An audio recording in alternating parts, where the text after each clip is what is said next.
Romans chapter 2 verse 1. Kaya nga, mga kapatid, ipinamaman ko sa inyo, alang-alang sa mga kahabagan ng Diyos na inyong iharap ang inyong mga katawan na isang haing buhay, banal, nakaaya-aya sa Diyos, na siya ninyong katampatang pagsamba. Ito po yung conclusion or application of Sir Pablo sa kanyang exhortation sa mga naunang mga talata sa aklat po ng Roma. So alam po natin na aklat po ng Roma ay sulat po ng Sir Pablo para po sa mga hintil. So ibig sabihin po ng hintil ay hindi ka Hudyo. Kung hindi ka kabilang sa bansang Israel at hindi ka Hudyo, hintil. Yun yung ibig sabihin yung so tayo ay kabilang sa mga hintil dahil hindi tayo Hudyo. Yung dalawa lang na yun. So sa unang mga kabanata ng Romans, kung ating pong babasahin simula chapter 1 hanggang makarating tayo ng chapter 12, makikita po natin doon yung paano dumating ang kaligtasan sa mga hintil. Alam po natin na ang pong mga Hudyo ay sila ang piniling bansa ng Diyos, pilihan na bansa ng Diyos. At sila ay proud na sila lang yung anak ng Diyos at sila lang yung magiging tagapagmana ng Diyos. Yan yung Israel na tinatawag po Hudyo. At hindi natin sila masisi dahil nga sila ay pinili ng Diyos talaga sa nation, pinangakuha ng Diyos sa nation. So hanggang ngayon ang Israel ay tinitingala ng mga ibang bansa. Lalo na ngayon ang pangyayari po sa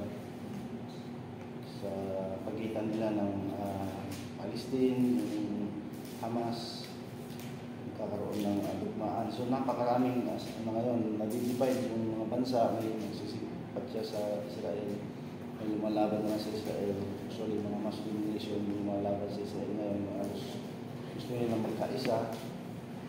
Yung mga ibang bansa naman ay patuloy na sinusupport sa Israel. So bakit po, balikan po natin yung ating mga pinag-aralan ng mga nakaraang mga ating pagtitipon kung paano po pinili ng Diyos ang bansang Israel. Ano yung mga pinangako ng Diyos at kanino niya ito direktang ipinangako.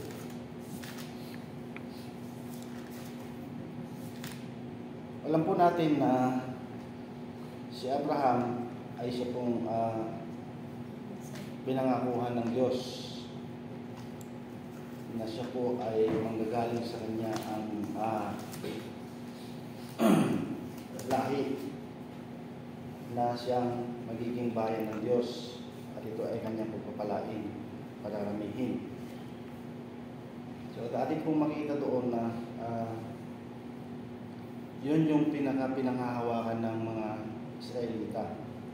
Maging hindi tunay na Israelita ay sinasabi nila na sila ay galing sa lahi ni Abraham. Ama nila si Abraham. Kaya napakataas yung tingin nila sa kanilang mga sarili.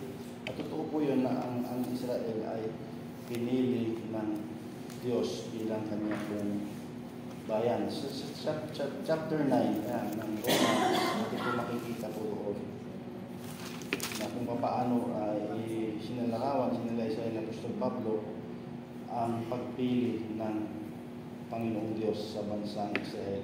Parang inano lang yung ginawa ng Diyos na pangako kay Abraham.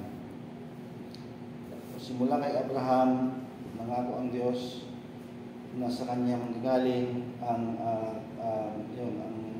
bayan, anak niya mismo. Pero alam natin na si Abraham at saka si Sarah ay matanda na at hindi sila magkaanak.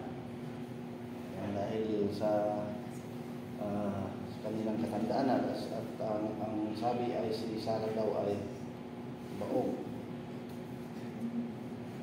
Sa history, kaya for short, siya na din dahil nga nainip sila at hindi sila sumampalataya sa Diyos na nangyayari ang pangako ng Diyos at sinabihan ni Sarah si Abraham na silingan ng kanyang alipin at para siya magkaanak. So nangyari na nagkaanak nga si Abraham sa kanyang alipin ni Sarah at lumabas si Ismael. Pagkatapos dumating ang anghel ng Panginoon, nagsalita ang Diyos sa magitan ng anghel ng Panginoon na sinabihan si Abraham na sa kanya manggagaling ang lahi na pipiliin ng Diyos, pagpapalain ng Diyos, kararamihin na parang bituin langit, parang buhangin sa dagat. Itoon natin napag-aralan natin na nagduda si Abraham at sabi niya, sana pahabain pa ang buhay ni Ismael para matupad yung pangako ng Diyos sa kanya. Pero sabi ng anghel, hindi manggagaling kay Ismael, kundi manggagaling mismo sa sinapupunan ni Sarah ang tinutukoy na magiging katuparan ng pangako ng Diyos. Sabi ng anghel na pagbabalik ako sa susunod na taon, ganito rin araw, ganitong panahon, at mangyayari na ang pinangako ng Diyos. So yun nga, para madali ay nabuntis si Sarah sa kanyang katandaan at yun ay pinanganak niya ang isang lalaki at yun walang iba kundi si Isaac.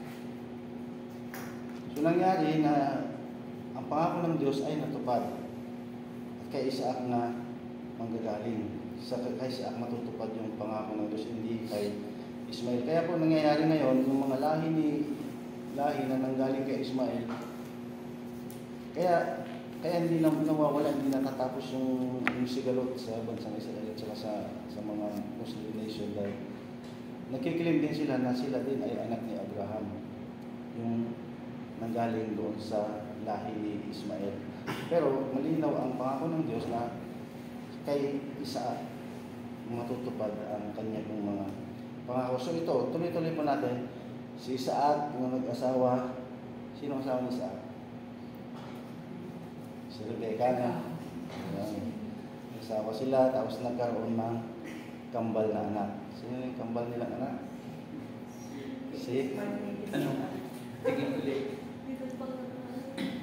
Kambal ano? Oo.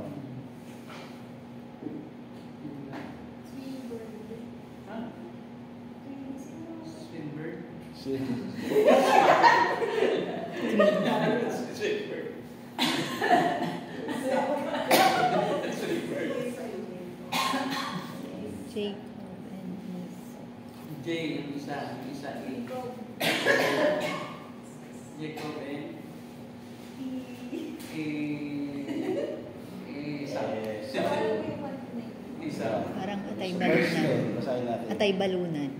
At hindi lang yun, kahit na isa lamang ang ama ng dalawang anak ni Rebecca at walang iba kundi ang ating ninunong si Isaac. Yan, anak nila yun, si Kambal. Pansinin po ninyo dito, nasa sinapupunan pa lang yung dalawa, ang Diyos ay nagsalita at sabi, yung panganay, pagsisilbihan nung mas bata. So, talagang plano na ng Diyos. Tinakda na ng Diyos.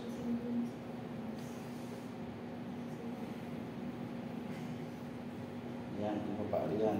Dito pinapakita kung paano talaga siya pumili ang Diyos. Maglilingkod ang mas matanda sa nakakabata. Ayon sa nasusulat, minahal ko si Jacob at kinaputan ko si Esau. Kasi tuloy-tuloy yun eh. Kaya mangyayari lang, hindi na naman manggagaling sa lahi ni Esau yung katuparan ng pangako ng Diyos. Kay Jacob talaga nangyari yun. Dahil kay Jacob talaga, siya yung nagkaroon din ng 12 anak, di ba? Yung 12 tribes sa kanya nanggaling din. So, kung pag-aaralan po natin na tuloy-tuloy yun, napakagandang pag-aaralan po.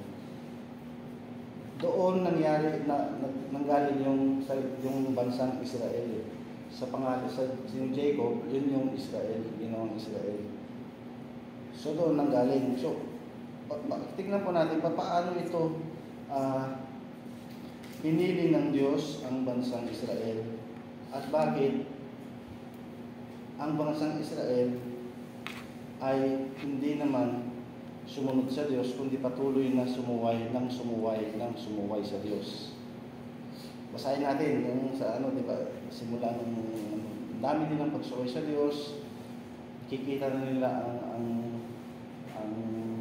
mga himala na ginawa ng Diyos sa kanilang buhay. Talagang, kumbaga, nagsasalita ang Diyos sa kanila sa pamamagitan ng mga propeta, sa pamamagitan ng mga anghel, sa pamamagitan ng mga panaginip. Pero, bakit palagi silang sumusuway sa Diyos? Sa kabila ng alam na nila na sila ay bansang pinili ng Diyos, samantalang alam na nila na sila ay galing sa lahi ni Abraham, sa ating ni Jacob. Ngayon, tingnan natin, mayroon pong napakahalagang layunin po ang Diyos. At ito ay hindi nangyari na parang aksidente lamang, na dahil ang mga pinili niyang bayan ay hindi sumunod sa Kanya, sumuway sa Kanya, ay ang kaligtasan ay napunta sa mga hintil. Sa atin, ng mga hintil, dahil hindi tayo Hudyo, di ba? Yun po yung layunin ng Diyos. At hindi natin yan matatawaran at hindi natin pwedeng questionin, tanongin ng Diyos, bakit gano'n na nangyari gano'n na lalong-lalo na ang mga Jew. Kasi si Apostol Pablo, sabi niya, ako din ay isang Hudyo. Ang sama ng loob niya, bakit yung aking mga kalahi ay sumusuway, puro pagsuway ang ginagawa nila. Sama ng loob ni Apostol Pablo, sabi niya, ako ay Hudyo din, galing ako sa lipi ni Benjamin. Pero sabi niya, ako ay Hudyo, pero ako ay apostol ng mga hintil. Ito na yung sinasabi ko po na, bakit nasabi ng Apostol Pablo doon sa ating pong binasa sa chapter 12, verse 1. So, nagkataon lang ba or dahil tinanggihan ng mga Hudyo o Israelita ang Ebanghelyo, kaya po ito ay napunta sa mga hintil? Salamat. Yan, mababasa natin mamaya.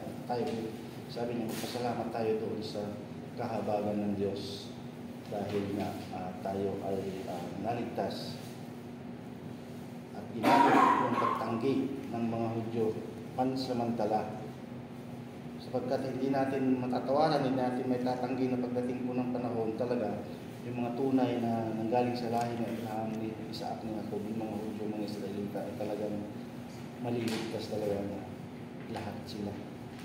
Pero may mga sabi din, may mga na talagang hindi naman talaga tunay na Hudyo, ay talagang sila ay nakapaliwala din.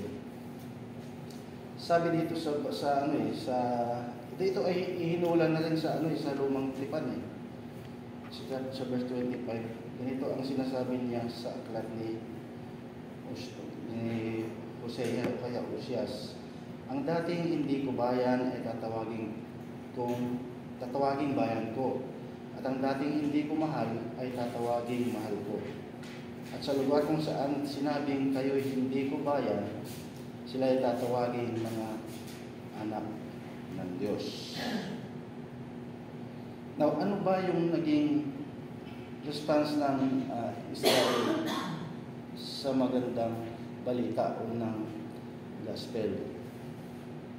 Diba, kahit sa lumang tipan, makikita natin doon na hindi na nila sinusunod ang Diyos, palaging pagsuway, at lalong-lalo na nilang ginagalit ang Diyos sa pamamagitan ng kanilang pagsamba. Sila mismo gumawa ng mga Diyos at kanilang mga sinamba ang mga ito. Maging si Moises nga, nagalit na si Moises, kaya nga nabasag yung original na tablet ng stone na doon nakasulat yung New Testament ay ng Ten Commandments. Kaya nga pagbaba niya ng bundok, nakita niya yung mga Israelites na mayroon ng ginawang gintong guya at doon na sila sumasamba. Kaya nagalit siya at may bagsak na yung original na tableta, bato, kung saan nakasulat yung Deuteronomy. So, puro pagsuway at hindi nila sinusunod ang Diyos. Sa New Testament, ano yung response nila doon sa gospel o ng ebanghelyo? Anong response nila sa ating pong Panginoong Jesus? Iba ganun din, nilagit nila ang Panginoon, di ba? Panginoong Jesus.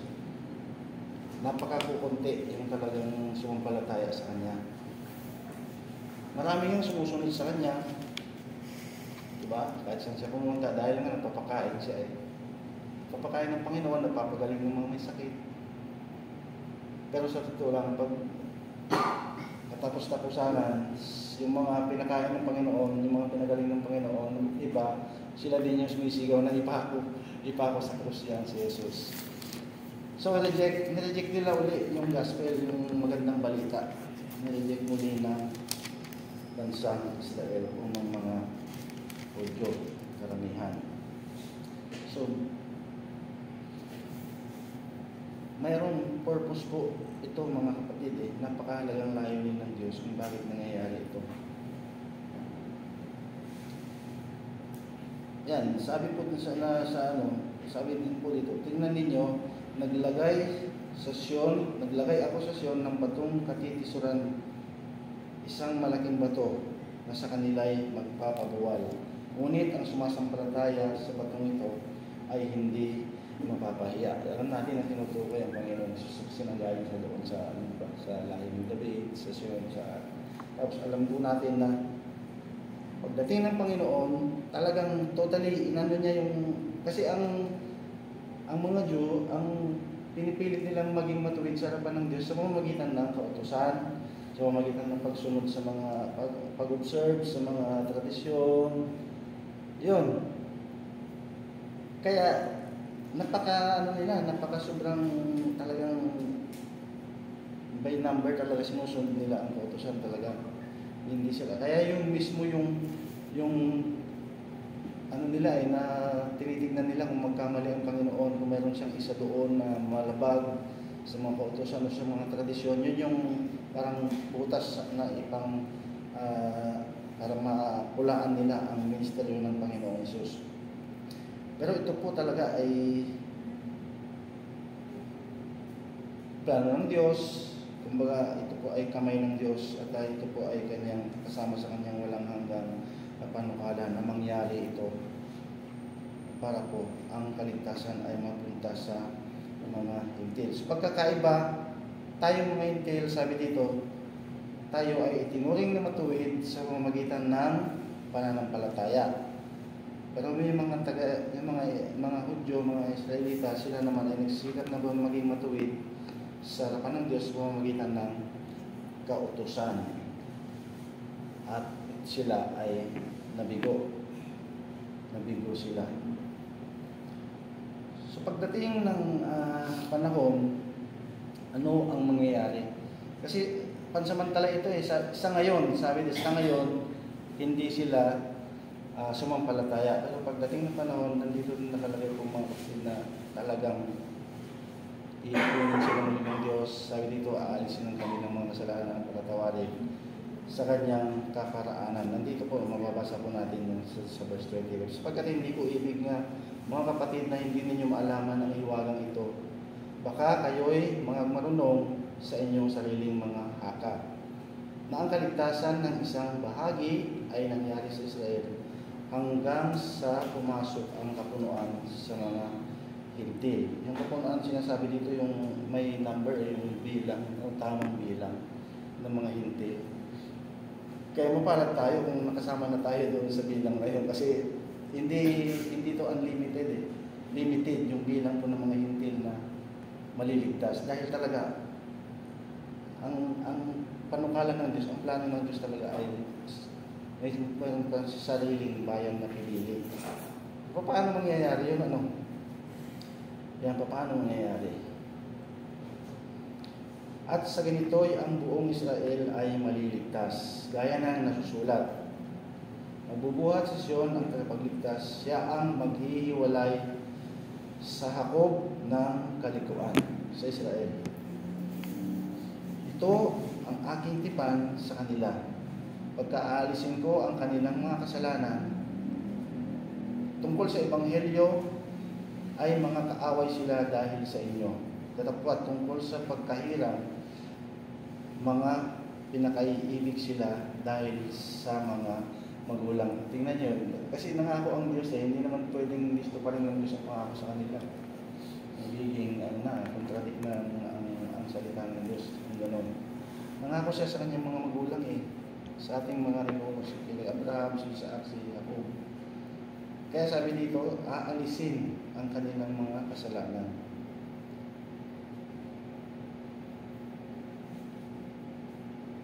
So, paano paraan? Ang sinasabi ng Biblia, ang pananampalataya ay manggagaling sa pakikinig ng salita ng Diyos. Sila ba ay nakapakinig o hindi ng salita ng Diyos? Nakapakinig na siyempre, pero hindi nila tinanggap noon. Kasi ang salita ng Diyos, mga kapatid, ay kahit sobrang ilang taon yan, ilang dekada yan, na sabi ng salita ng Panginoon na ang salita ng Diyos ay hindi magiging walang kabuluhan. May seed na At sa lumang tipan, sa Genesis pa nga, nandun na makikita yung gospel doon Doon sinabi yun na may dudurog doon sa ulo ng ahas. Nandun na. Kaya, very sila sa word of God ng mga Jew. Alam na nila yan. Pero yung nga, pilit nilang dinadagdagan sa kanilang sariling gawa at kakayanan. Pero, salamat na lang sa Diyos dahil sa kanyang walang hanggang panukala at plano sa buhay natin na tayo ay idinugtong. Sabi doon sa mga unang mga talata, pinutol ng Diyos ang sanga ng olibo. Tapos, idinugtong niya yung mga ligaw na sanga. Tayo yun, yung mga ligaw na sanga. Kahit ito ay taliwas doon sa kalikasan dahil idudugtong mo yung ibang sanga doon sa puno. Pero sabi nga, huwag tayo naman magmalaki, mga hintay. Huwag tayong parang maging mayabang dahil tayo ay ibinilang na doon sa pamilya ng Diyos. Dahil yung mga Hudyo ay inalis. Huwag natin silang na kami ay special natin dahil alam natin na kung saan tayo lalagay. Sabi ng Apostol Pablo, maging tayo, kung ano yung sukat ng pananampalataya na rin tayo. Huwag tayong magmalaki, huwag tayong magmarunong. Dahil kung kayang inalis ng Diyos ang totoong sanga doon sa puno ng olibo, paano pa kaya yung mga hindi totoong sanga na nakatugtong lang? Hindi ba kayang alisin ng Diyos yun? Yan ang sabi ko ng binalagsulatan. So, sabi niya, huwag kayong magmalaki kundi matakot. Matakot kayo sa Diyos dahil sa kanyang habag sa atin. Ang kaligtasan ay dumating sa atin ng mga kapatid. So yun po yung sa verse 12, yun kaya nga po yung aking binasa kanina na verse, ano yung conclusion or application ni Apostol Pablo. Yan, bilang isang Kristiyano, bilang isang iniligtas ng Diyos, na kahit hindi tayo kasama doon sa bayan na pinili ng Diyos, ay tayo ay iniligtas ng Diyos sa magitan ng pananampalataya sa ating Panginoong Hesus. O sa chapter 3 verse 1, sabi po dito sa magandang balita, kaya nga mga kapatid, alang-alang sa masaganang habag ng Diyos sa atin, ako'y nakikiusap sa inyo na ialay ninyo ang inyong sarili bilang isang handog na buhay, banal at kalulugod sa Diyos. Ito ang karapat-dapat na pagsambahan ninyo sa Diyos. Huwag kayong makiayon sa takbo ng mundong ito, sa halip hayaan ninyong baguhin ng Diyos ang inyong pag-isip upang maunawaan ninyo ang kanyang kalooban. Sa gayon, magagawa ninyo kung ano ang mabuti sa kalugod-lugod ng Diyos. mabuti, kalugod-lugod at ganap na kalooban ng Diyos. So ito po ay pamumuhay na bilang isang Kristiyano. Ialay daw natin ang ating sarili. Kailangan ba natin patayin ang ating sarili o sunugin para ihandog sa Diyos? Hindi, sapagkat ang sabi po nito ay iaalay natin ang ating sarili bilang handog na buhay. Handog na buhay. Sa lumang tipan, nung sila po ay nag-ahandog ng mga hayop ng kanilang mga pinapatay at sinusunog, pinipili nila yung talagang magaganda, talagang inalagaan nila, para nila ihandog sa templo para sunugin, patayin nila at susunugin. Para ang kanilang mga kasalanan ay pansamantalang matakpan. Tinatakpan lang yun yung kasalanan ng mga pag naghahandog sila sa Diyos. Malulugod ang Diyos, pansamantala matatakpan at magpapawi yung ng Diyos sa umitan ng paghandog nila ng mga hayop. Pero hindi po yun naging sapat. Alam po natin na ang Panginoong Hesus ay hinandog niya mismo ang kanyang sarili. Buhay mismo ay kanyang ibinigay.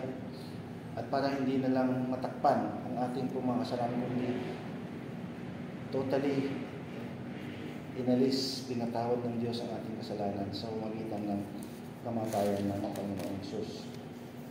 So ngayon, bilang isang Kristiyano mananampalataya, ang buhay natin ay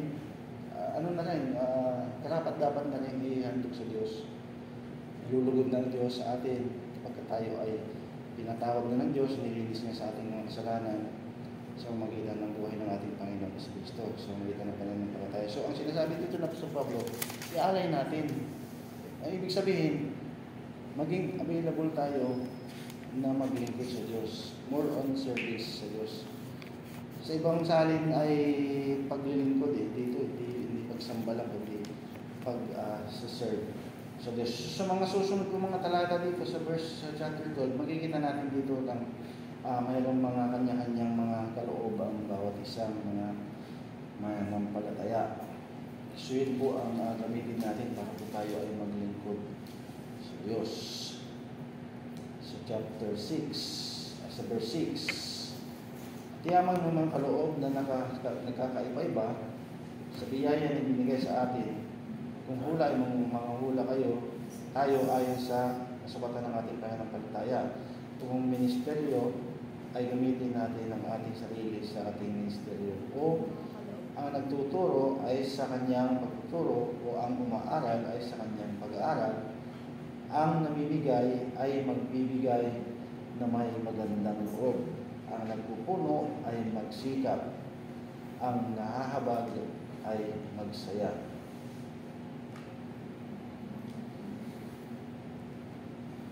So maraming, tulad ng isang katawan, maraming mga sangkap. May kamay, may paa, may tenga, may mata. So yung kayang gawin ng mata, hindi kayang gawin ng kamay. Yung kayang gawin ng tenga, ng kinig, hindi naman kayang gawin ng ilong o bibig, di ba? Yung paa, hindi lang kayang gawin ng ang kayang gawin ng paa, hindi rin kayang gawin ng ulo kasi napakahirap naman, naglalakad kayo yung ulo mo, yung ginagamit ganun. Ibig sabihin dito, tayong lahat, kung tayo ay sumasampalataya sa Diyos at narelasyon tayo sa Diyos, huwag tayong tumigil doon. Dapat tayo maglingkod din sa Diyos. Bilang ating pong patuloy na paglilingkod sa Kanya, ay ating ibigay ang ating pong mga sarili. Buhay, ibig sabihin, everyday, handog tayo, pero hindi tayo nakalagay lang sa isang altar na nandun lang na handog, kundi handog na buhay. Ibig sabihin, yung lifestyle natin, tuloy-tuloy tayong magsumikap na makapagbigay ng papuri, pasasalamat sa Diyos at para sa Kanyang kalawalhatian lamang ang lahat po ng ating mga ginagawa. So, mahirap. So, meron tayong nadi-discern naman natin sa pamamagitan ng Banal na Espiritu kung ano yung kaloob ng Diyos sa atin. Yun ang ipaglingkod natin sa Kanya. Hindi naman kailangan silang malaking bagay, malaking gawain. Sabi dito, ayon sa sukat ng ating pananampalataya. So saan tayo dito? Saan yung nakikita natin dito? Nag-design natin yung nakaloob ng Diyos para sa atin. So yun po yung ating pong ipaglingkod sa Kanya. Kaya ngayon, magaan na yung iglesia o yung kalipunan ng mananampalataya, yung gawain, gagaan. Dahil hindi na lang yung isang nag-isip. Bawa, pastor, hindi lang siya isipin pa niya lahat. Isipin pa niya kung paano linis sa church. Isipin pa niya kung paano mag-ayos ng mga sira-sira. Isipin pa niya kung paano magpatakbo ng mga expenses, mga utilities. So, gagaan ang trabaho, gagaan ang ministeryo kung tayong lahat ay maglilingkod sa Diyos at i-aaral natin ang ating mga buhay bilang handog na buhay. Hindi lahat kayang gawin eh. Kaya palaging nagiging ano ko ito, minsan doon ako mahina eh, na akala ko kaya ko lahat. Pero hindi eh. Sabi ko, parang bigay mo naman sa iba yung halimbawa, yan, sa mga trabaho ng mga merong mga maliliit na trabaho na akala mo kaya mo pero hindi. Sila yung may kakayanan, sila yung ano doon, yung talagang specialist na doon. Halimbawa, yung simple lang na magbutas lang ng belt. Di naman yan basta-basta na kaya mo magbutas ng belt mo. Ibigay mo doon sa gumagawa ang magbubutas ng belt. Yung paggawa ng susi. O, kaya mo. Kung iniisip mo, ako na lang gagawa, sayang naman yung...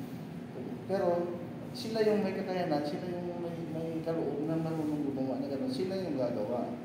Tapos yung sa'yo na akala mo or sure ka na yun ang kaloob ng Diyos sa'yo na ipaglingkod mo sa Kanya, doon ka, yun ang gamitin mo para po ipaglingkod mo sa Diyos. Sure po, alang-alang sa habag ng Diyos, kinahabagan po tayo ng Diyos. Dahil tayo ay hindi talaga totoong sanga. Mga ligaw na sanga, idinugtong lang po tayo doon sa totoong puno ng olibo. Huwag tayong mayabang sabi dito, dahil tayo ay mga sanga na idinugtong lang. Kaya dito ay taliwas o hindi angkop dun sa kalikasan. Dahil hindi tayo ang bumubuhay sa ugat, bagkus ang ugat ang bumubuhay sa mga sanga. Meron pong mga comment or mga karagdagan? Ngayon pala, basta makakasagot siguro o kahit sinasabi. Meron pong ngayon, kasi may nangyayari ng digmaan sa Israel at sa Palestine. Dapat po ba daw na tayo mga Kristiyano ay makisimpatya sa Israel sa nangyayaring digmaan na ito? Sa Facebook may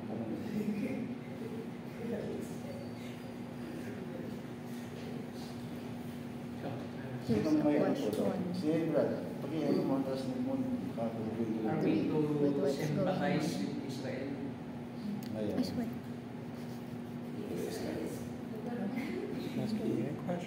No, that's the question for everyone. Because moving Sa on mga with nangyayari Israel, dyan? Oh, right now? should we sympathize with them? It's a complicated question.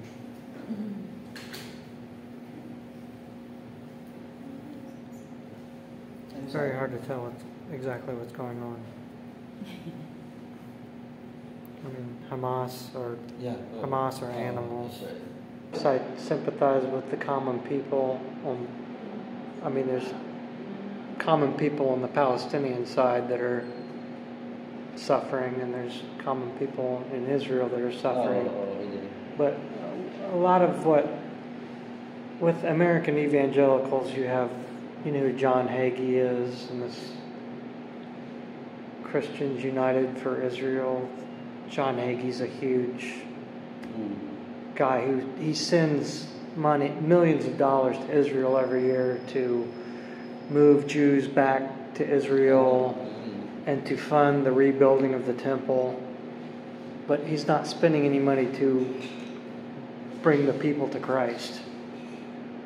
And that's what a lot of American evangelicals think, is that we should be, supporting these people in Judaism without evangelizing them to Christ, because of people like John Hagee.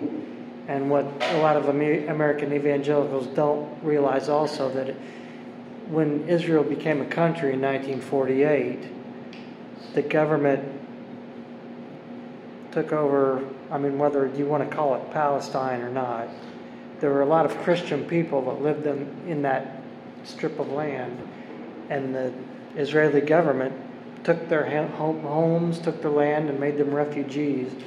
I know a lot of these Palestinian Christians who had to go to Lebanon. Lebanon has more refugees than anywhere else in the world. And I know some of them that live in the United States, in my hometown. And American evangelicals are completely ignorant to this. They don't know anything about the Palestinian Christians who lost.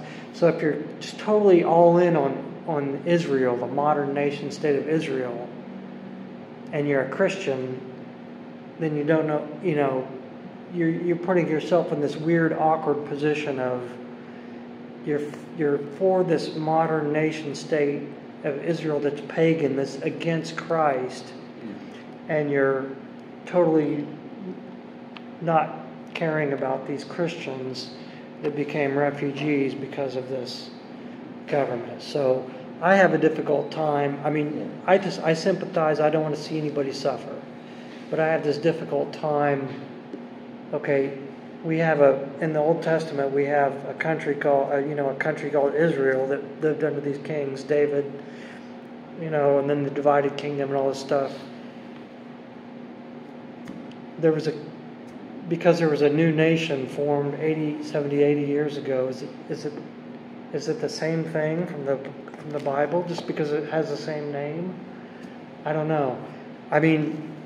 One thing that I think the most important thing is, we look at Romans 11 and we see that there's an olive tree, and we have hope that these people that reject Christ now will someday be grafted back into the olive tree. That's what we should be hoping for, and we should be evangelizing them back to Christ, not sending money over there to help rebuild the temple because John Hagee wants to hasten the rapture. It's a very, we look at the politics and the biblical complications of it. It's a really complicated, there's so many different sides to it. It gives me a headache to think about it. I don't know. What's your perspective, Pastor?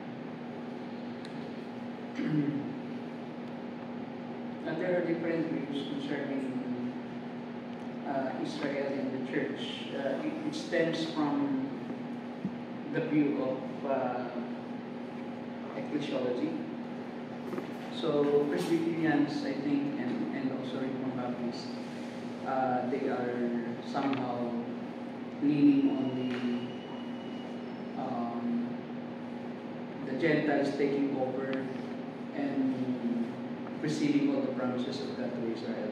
So there is no more Israel. All the promises of God have been transferred permanently to the church. Mm-hmm. But there's also a view that the Israel nation in the church are one, but still the promises of God to Israel during the time of Abraham and Jacob will be fulfilled in the future. So not all the promises of God to Israel have been transferred to the Gentiles, to the church. So I think that's the cause of this, can I say, barrier or view on how to treat Israel as a nation. Are we to sympathize, or are we not just to become neutral when it comes to our our support to Israel.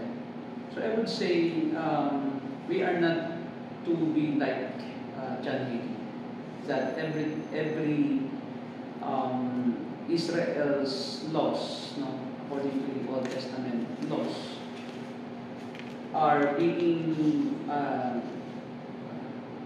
just like being obeyed and being part of the church program in today's world. So what can I say? What I can say is that let's sympathize not only with Israel, but also with those unbelievers and Christians that are in Palestine, that are in the land of Muslims, because there are also elect among the Muslims. I do believe that there are also children of God, even though they are not yet children of God, they are still in the darkness. So I would say that even Egyptians, even Muslims, even Afghans, and Syrians, we are to sympathize with them, just as we are sympathizing with those who are being outcast in Israel, being driven away from their homeland, just like Israel. So let's not be affected by our view on is Israel, are all promises of God to Israel have been transferred already to the church. So I think that let's get that out of the picture. Let's support, let's have mercy to all people, not only Israelites, but let's have mercy. I believe that the American evangelicals have that kind of mindset, that if we will help Israel, no, parang just like they're after for blessing, because God's promises in the Old Testament are that one of the promises is that if you support Israel, you will be blessed by God with material wealth, with all the blessings that God has promised to Israel as well.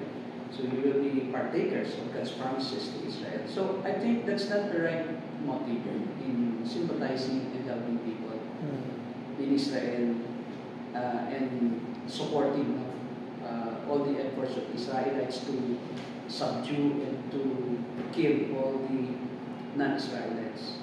So I would say that even though I believe that not all promises of God to Israel have been transferred to the church, because there are still promises of God to Israel that one day the coming king will reign. I don't believe in a literal meaning of kingdom, because there's nobody who has reigned yet in the whole world, just like David.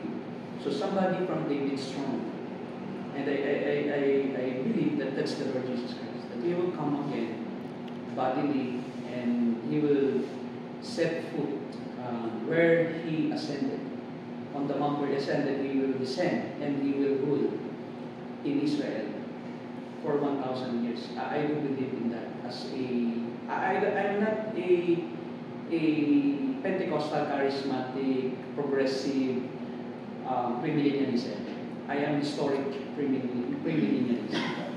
Because even the John Chrysostom, even the 4th century church fathers, they believe in millennialism. But unlike the premillennialism that the Pentecostals are holding right now, and charismatics are holding right now, they believe that there will be a coming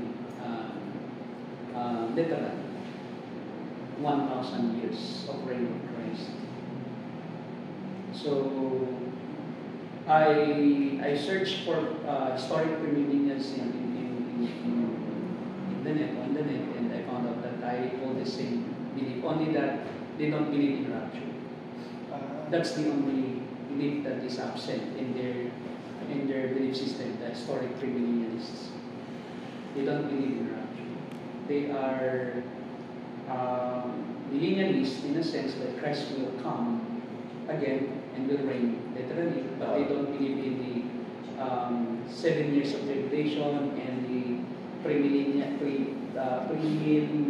pre-trib and post-trib rapture. So, diretso na. Diretso na. But there is literal Mag-aaral na sila. kingdom. Yes. They don't believe that after Jesus comes, then heaven and the new heaven and earth. They believe in literal millennial.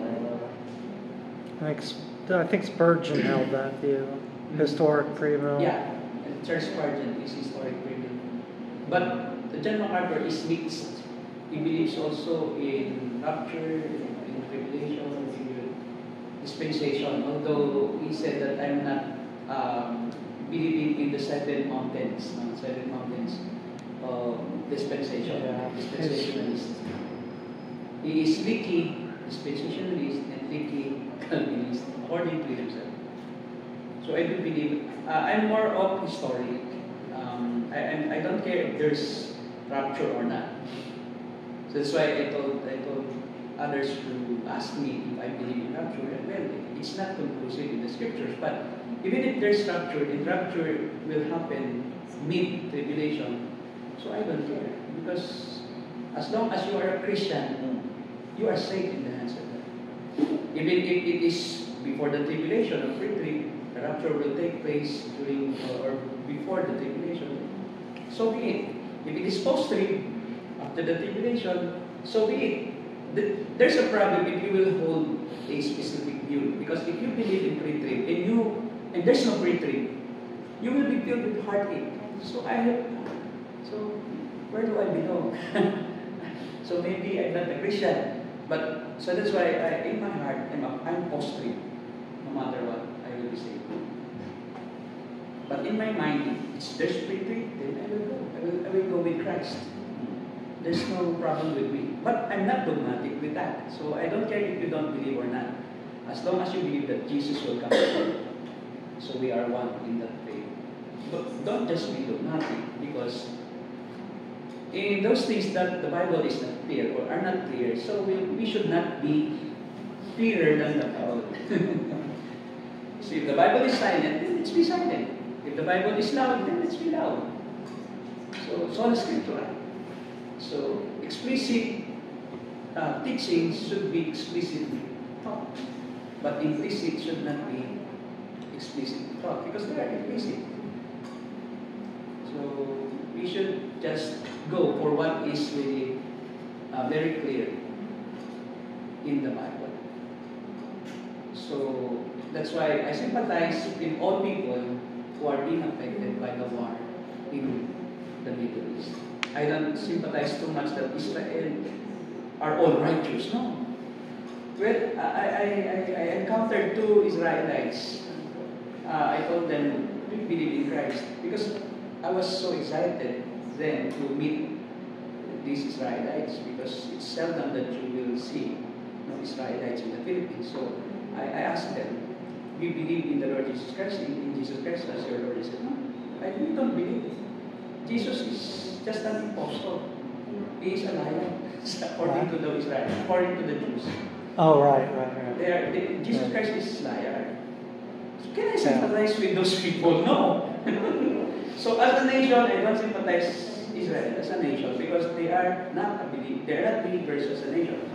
But as chosen by God, well, of course, we are also chosen by God, and they are also chosen of God within the Islam communities inside Palestine. So we should not be biased as if only Israel has the right to the blessings of God, to the mercies of God. For God so loved the world, not only Israel, that He gave His only begotten Son, that whosoever believes in Him, not only Israel, but also all people of all races will be saved, will have everlasting life.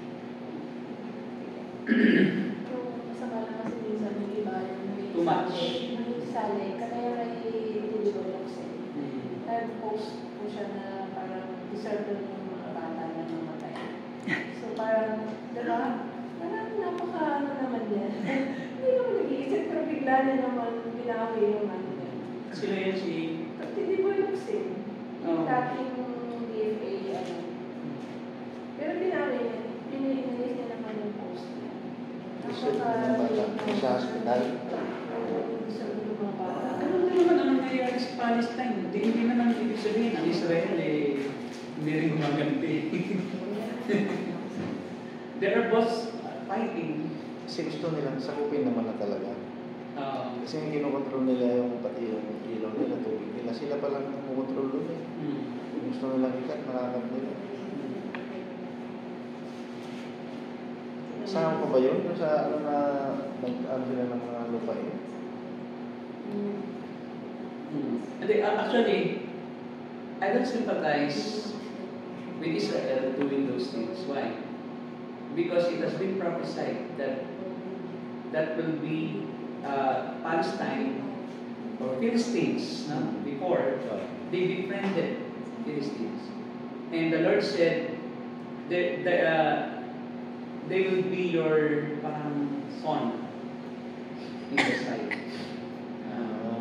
So forever, as long as Israel exists on earth, you will forever be tormented by these people. Gaza, Philistines. During that